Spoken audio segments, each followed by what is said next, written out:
J'investis dans les cryptos pour être riche dans le futur, paire de couilles dans le futal, ainsi soit-il, mon bitcoin et mon couteau.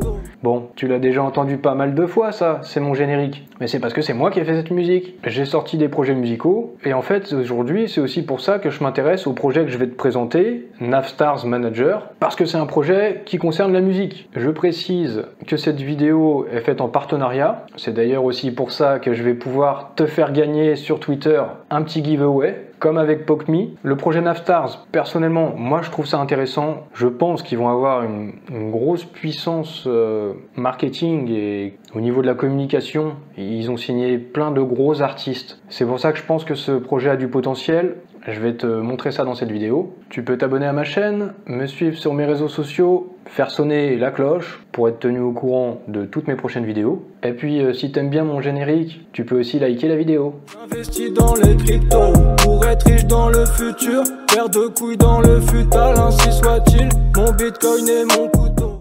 Bon, la place du youtubeur, c'est dans la cuisine. Nouveau décor. Petite parenthèse, j'ai beaucoup déménagé tous ces derniers mois au cours de la création de cette chaîne YouTube et pendant ces 5 premiers mois, j'arrête pas de changer de décor, je vais essayer de stabiliser tout ça. Donc aujourd'hui, je vais vous parler du projet Navstars, voici le compte Twitter, et je suivais déjà un petit peu ça de loin, je m'étais un peu renseigné, mais en fait en ce moment, il y a une pré-sale et elle se termine bientôt. Du coup, j'ai accéléré pour faire cette vidéo, et si ce projet m'intéresse, c'est aussi parce que il y a un gros lien avec la musique, et moi-même j'en fais, le générique que vous avez entendu juste avant, et ben c'est ma propre musique. J'ai sorti un certain nombre de projets, d'ailleurs je suis sur Spotify, mon nom d'artiste c'est Nico, voici ma page, je pourrais vous mettre un lien en description, et le morceau que vous entendez au générique, c'est celui-là. Donc si vous voulez l'écouter entièrement, voilà, vous pourrez retrouver ça en description. Du coup, ce projet, il m'intéresse pas mal. C'est un projet français. Je pourrais aussi vous mettre en description cette courte vidéo. Comme vous le voyez, il y a des gros artistes qui sont concernés par ce projet. Donc c'est aussi pour ça que je pense que c'est un projet qui risque de faire parler de lui. Quand on voit des VG Dream, des Taïk et plein d'autres artistes, il y aura pas seulement des artistes français mais aussi internationaux. Et avec Navstars Manager, voici le site internet. Je vous mettrai aussi tout ça en description. Je vous mettrai tous les liens tout en bas de la description. Le token, c'est le Nstars. Du coup, là, il est en pre-sale. Et il s'agira d'un jeu, un play to earn. Et en fait, c'est en quelque sorte le Sorare de la musique. Vous connaissez certainement Sorare, c'est avec des cartes NFT de joueurs de foot, et il y a des tournois, et là c'est un peu le même principe. Il y aura des cartes NFT d'artistes, avec des accessoires, avec des cartes par exemple enceintes, des cartes studio, des accessoires comme le micro ou des habits, et avec tous ces accessoires, on pourra les combiner aux cartes artistes pour conférer des bonus, et en fait on crée comme ça une sorte de petit label, une équipe avec plusieurs artistes, et il y aura des tournois, et on va affronter d'autres joueurs, et on fait augmenter le classement de son label pour le classement général, et ça dépendra aussi des performances des artistes dans la vie réelle, parce que les cartes seront mises à jour, les cartes des artistes, en fonction du nombre de streams que peut faire l'artiste sur Spotify, sur YouTube, en fonction de ses récompenses. Par exemple, s'il gagne un disque d'or, l'artiste, et ben la carte va prendre de la valeur, et c'est aussi pour ça que c'est assez intéressant, parce que c'est connecté aux performances du monde réel. Donc si vous dégotez un petit artiste, une petite carte NFT, et si cet artiste, vous pensez que c'est un artiste qui peut exploser demain, bah cette carte, elle prendra énormément de valeur si c'est le cas et si l'artiste explose. En remportant les tournois, on gagne des récompenses, on peut gagner un revenu passif, du coup avec le token Nstars, et on peut gagner aussi un certain nombre de récompenses, comme par exemple, avec Passy, il est possible de gagner une soirée en studio. Donc il y a aussi des récompenses liées au monde réel, ou gagner avec Barack Adama un voyage au Sénégal. Les cartes à collectionner, elles sont dans des sortes de packs, les packs Genesis. Et alors ils ont tous été vendus en décembre. Du coup ce projet a pu collecter 500 000 $ comme ça. En tout, ils ont collecté 1,8 million de dollars sur leur objectif de 2,5 millions de dollars. Par la suite, il y aura aussi des launchpads là sur avril-mai. Mais en ce moment, c'est pour ça que je vous fais cette vidéo. Ça s'arrête dimanche, je crois, à 19 h. Il y a une pré-sale du token. Moi, j'en ai acheté un petit peu. Ça marche avec MetaMask. Vous pouvez utiliser le réseau Polygon pour payer moins de frais. Et du coup, il y a tous ces packs avec les cartes NFT, avec des cartes d'artistes dedans. Ça a été vendu en décembre, mais il est aussi possible d'en acheter sur OpenSea. À la base, ils ont été vendus à 0,2 Ether le pack. Sur OpenSea, on en trouve à 0,3 Ether. Moi-même, ça me fait hésiter. En même temps, j'aimerais bien en acheter un, mais 0,3 Ether, ça fait à peu près 1000 $, donc c'est quand même un investissement assez conséquent. Ça me fait hésiter, je sais pas trop. Bon, j'ai quand même acheté un petit peu du token, le N-Stars. Et aussi, ce qui m'a fait investir sur ce projet, alors sachant que c'est pas un conseil en investissement, vous faites ce que vous voulez avec votre argent, et surtout, si vous devez investir, faites des recherches avant, et ne vous basez pas seulement sur ce que je suis en train de vous dire maintenant. Mais ils ont quand même des gros artistes.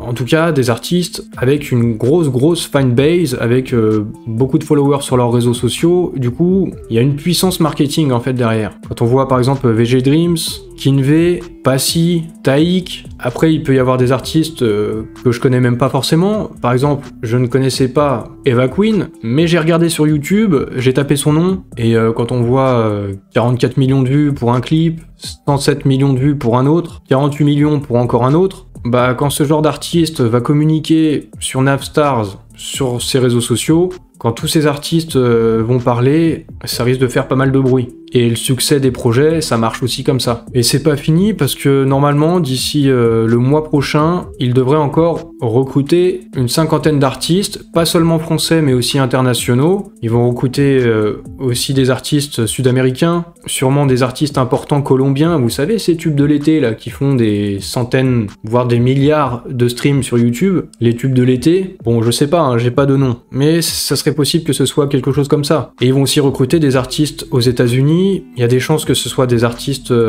assez importants. Et les artistes aux États-Unis, ils touchent le monde entier ensuite. Donc si un de ces artistes communique sur ses réseaux sociaux, bah ça peut faire vraiment beaucoup de bruit pour ce projet. En tout cas, je vois ça comme ça. Et ils ont aussi des gros partenaires. Quand vous voyez Universal Music, c'est pas rien. Ils sont aussi en partenariat avec Energy Music Award. J'ai vu aussi qu'ils étaient avec, là c'est pas marqué ici, mais avec Trace TV, la BPI France. Donc ça a l'air quand même assez solide. Et il devrait y avoir des listings après les prochains launchpads qui devraient se passer du coup sur avril-mai. Bah, il devrait y avoir les premiers listings. Et au moment du listing, 20% des tokens achetés en pré-sale seront libérés. Il n'y aura pas beaucoup de liquidité, donc avec un market cap assez faible, avec des launchpads quali, et avec une bonne communication du marketing, il y a moyen qu'au moment du listing, qu'il y ait une belle plus-value par rapport à la pré-sale, et de se rembourser peut-être directement le jour du listing. Mais vous ferez vos propres recherches, et vous ferez vos propres convictions.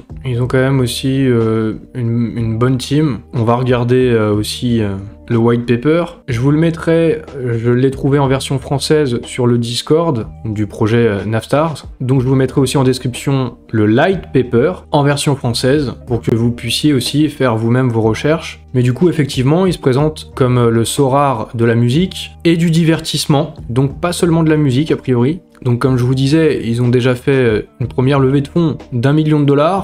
Alors ça, c'était sans compter la pré-sale actuellement là. Et les talents qu'ils ont déjà signés combinent plus de 6,5 milliards de vues sur YouTube, 10 millions d'abonnés sur Instagram, 10 millions d'abonnés sur TikTok, 10 millions de flux Spotify chaque mois. Je vous disais, ils ont quand même vraiment des gros artistes. Ils ont 17 000 comptes utilisateurs à la date de février 2022. Et donc là, comme je vous disais, ils vont signer prochainement encore de nouveaux talents internationaux de tout pays. Alors au niveau de l'équipe, il y a Cyril Brown, du coup, qui est propriétaire d'un label de musique, avec des artistes multiplatine et diamant. C'est aussi ça qui fait qu'ils ont eu la possibilité de signer autant d'artistes, et des artistes vraiment renommés, c'est pas des petits artistes. Ils ont un réseau dans le business de la musique. Vous pourrez retrouver sur LinkedIn Navstars. Donc voilà Cyril Brown. Il y a aussi Romain Delno, cofondateur, ex-directeur de label chez Universal Music Group et directeur international des opérations chez Universal Music Group. Donc vous pourrez aussi facilement retrouver son LinkedIn et on voit son expérience passée chez Universal Music France. Au sein de leur équipe, ils ont aussi un actionnaire Jean-David Potet qui a été investisseur chez Sorare. Et ils ont aussi des spécialistes de la gamification, des play to earn, des spécialistes blockchain. Donc vous pouvez retrouver tous ces profils sur LinkedIn, comme par exemple Samy Revert, qui a été chef de projet chez Aldam Productions, le label de Cyril Braun, et qui maintenant a intégré le projet Navstars. J'ai trouvé une interview de lui sur la chaîne Chasseur-Cueilleur. Alors c'est une petite chaîne, mais c'est quand même une interview qualitative, qui est assez courte, un peu plus de 4 minutes. Je vous mettrai aussi ça en description, pour que vous puissiez avoir une vision plus complète de ce projet. Et il dit aussi dans cette interview que ça se cantonnera pas forcément juste à la musique en fait. Alors pour l'instant on n'en sait pas plus, mais avec ce genre de phrase, il dit que ça va concerner l'entertainment, du coup le divertissement d'une manière générale. Est-ce qu'on peut imaginer qu'il y aura aussi,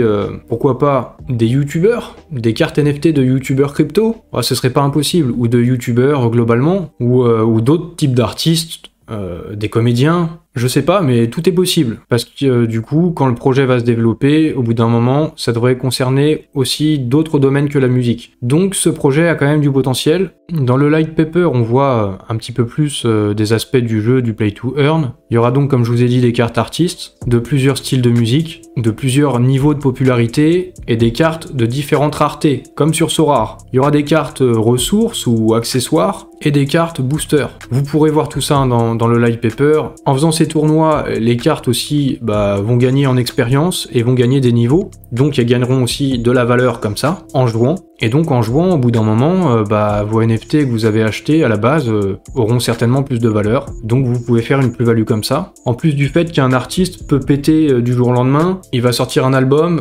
l'album va peut-être cartonner, il sera disque d'or ou plus, et sa carte va prendre encore de la valeur. Et j'aime bien cet aspect-là personnellement, je trouve ça assez intéressant. Et donc c'est chaque semaine qu'il y aura un tournoi, et l'entrée pour ce tournoi est payante avec le token Nstars. Et c'est aussi comme ça que ce token trouve une utilité. Plus il y aura de monde qui joueront à ce jeu, plus il y aura de monde qui participera au tournoi, et plus le token sera utilisé et prendra de la valeur. On voit qu'il y aura différents styles musicaux, hip-hop, rock, variété, électro. Il y aura aussi des sections étoiles montantes ou victoire de la musique, Energy Music Awards aussi, puisqu'ils sont en partenariat avec eux. Étudier le tokenomics, la distribution des tokens et le projet dans son ensemble, il y a plusieurs choses à prendre en compte pour évaluer le projet. Et faites ça aussi en fonction de vos convictions. Vous pouvez aussi juste regarder ce projet de loin et voir comment ça évolue. Bon, finalement, j'ai cédé, j'ai acheté un pack. C'est pas pour ça que vous devez en faire de même. Mais voilà, sur OpenSea, à 0,3 Ether, j'ai acheté un pack Genesis. Alors, si je veux, il est déjà possible d'ouvrir ce pack et de révéler les cartes. Les cartes, 5 cartes des artistes. Je vais pas le faire tout de suite parce que dans le white paper, il est dit que plus on attend longtemps pour le faire et plus la probabilité d'avoir des cartes rares augmente. Il est possible d'ouvrir les packs depuis fin janvier. Bon, du coup, je vais encore attendre un peu pour essayer d'avoir les cartes les plus rares possibles. Et sinon, j'ai lancé, comme je t'ai dit en début de vidéo dans l'intro, j'ai lancé un jeu concours, un giveaway sur Twitter. Je te mettrai le lien dans la description pour que tu puisses participer. Il faut liker, retweeter le tweet que j'ai épinglé sur mon compte Twitter, Bitcoin Couteau. Pour ceux qui ne savent pas encore, il faut me follow. Il faut follow le compte de Navstars et puis t'abonner à ma chaîne YouTube, mais bon, si tu regardes cette vidéo, il y a des chances que ce soit déjà le cas, et si c'est pas le cas, tu peux le faire maintenant. Et mardi à 20h, le 12 avril, je tirerai au sort les 5 gagnants de 100$ chacun du token Nstars. Donc j'investis dans les cryptos, je fais de la musique, et j'ai donc investi dans un projet crypto musical. Toi, tu feras comme tu le sentiras, c'est aussi en fonction de tes affinités. Si t'aimes bien la musique et t'aimes bien les cryptos, c'est peut-être un projet qui va t'intéresser. En tout cas, tu fais tes propres recherches. Et moi, à un moment donné, j'aimerais bien ressortir un petit projet musical. Je sais pas encore quand, parce qu'avec YouTube, j'ai beaucoup de travail. Mais si je ressors des sons, je vous tiendrai au courant. Bon, en attendant, tu peux t'abonner à ma chaîne. Tu peux aussi aller voir sur Spotify ma musique. Et si t'aimes bien ma chaîne YouTube, si t'aimes bien ma musique, abonne-toi à tous mes réseaux, mets mes sons dans tes playlists et like cette vidéo. J'investis dans les cryptos pour être riche dans le futur. Paire de couilles dans le futal, ainsi soit-il. Mon bitcoin est mon couteau.